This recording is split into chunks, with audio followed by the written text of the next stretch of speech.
Dan Davis, PGA Club Professional here at the Chase Golf and Country Club. I'm on the 16th tee and today I'm going to show you how to bomb it like Bryson. If you're enjoying the videos, please subscribe and tick the notification button to get updates on the next video that goes live.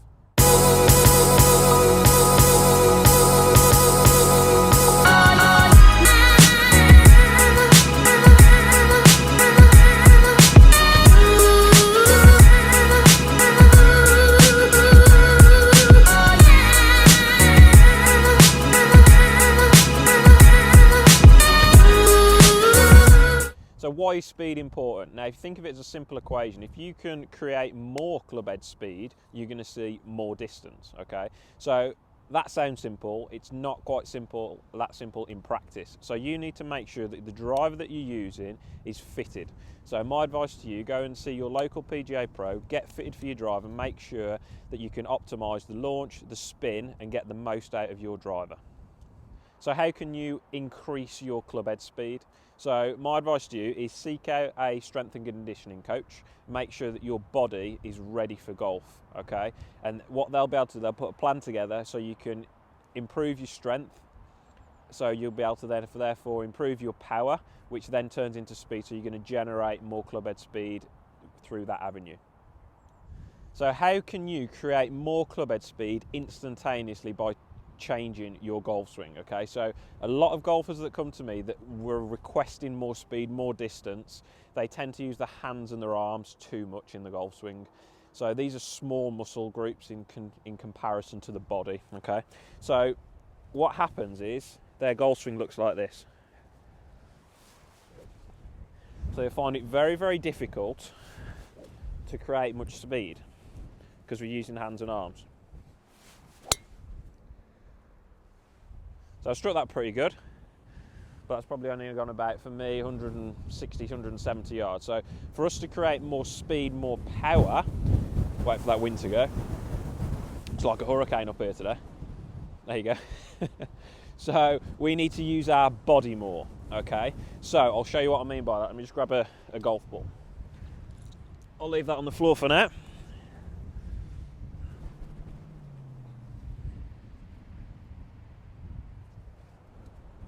So we want to use our body to create speed and power. So what I mean by that is, as you take the club back, you're going to aim to get your left shoulder underneath your chin, create a good full turn of the body, and this is what this looks like. I'll do a practice one so you can see. I can create so much more speed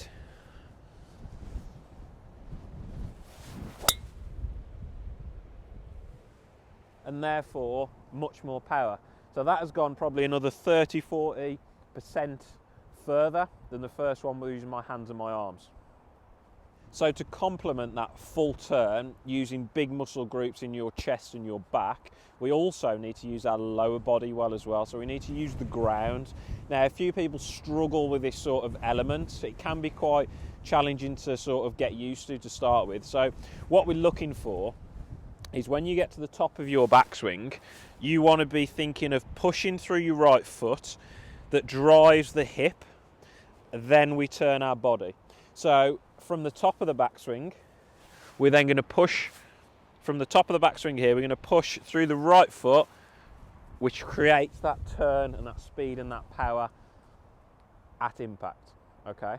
So think about it. If you're throwing a tennis ball, if you want to throw that tennis ball as far as you possibly can, you'll load up on your right side if you're right-handed, push through the ground and throw the tennis ball to increase the speed. So it's a similar comparison. So we really need to use the lower body well, use the ground to drive up from to create more speed and therefore more distance.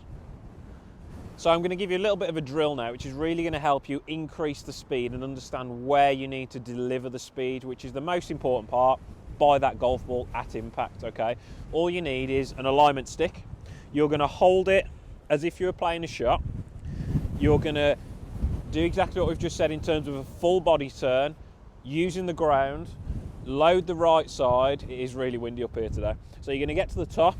From there, you're going to push off your right foot and you're going to increase the speed down by the golf ball and swing through. Now, the louder the swoosh by the ball, the more speed you're creating with the cane.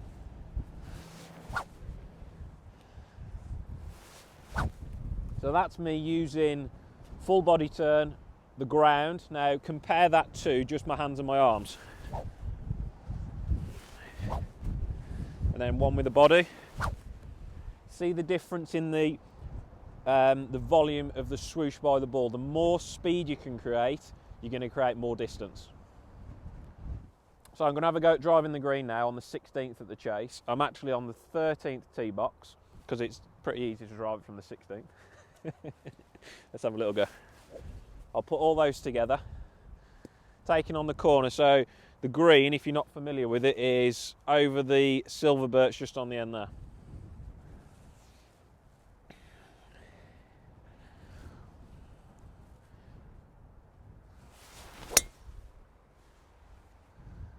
Little bit right.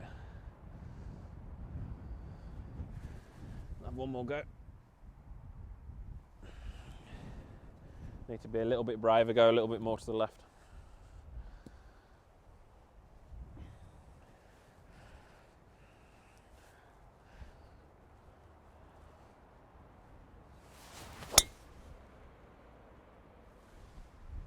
That's a tiny bit right as well, probably in the same spot.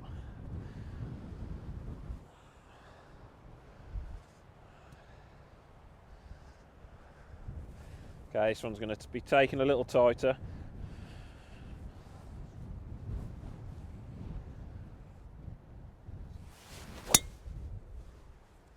Oh, that was good.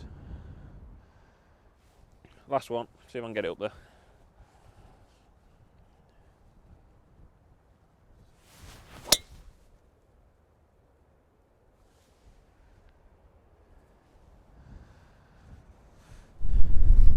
Okay, so we're down by the green, and my ego was a little bit too big, I think. So let me show you where I've put them. So you got one in the bunker, short the green. We've got two on line, we're both short the green. I think I should have gone off the normal tee box. And then one just here, pretty much green height, but just a little bit right. So all in all, not too bad. Gave myself an opportunity at birdie. Thank you very much for watching, and I'll see you next time.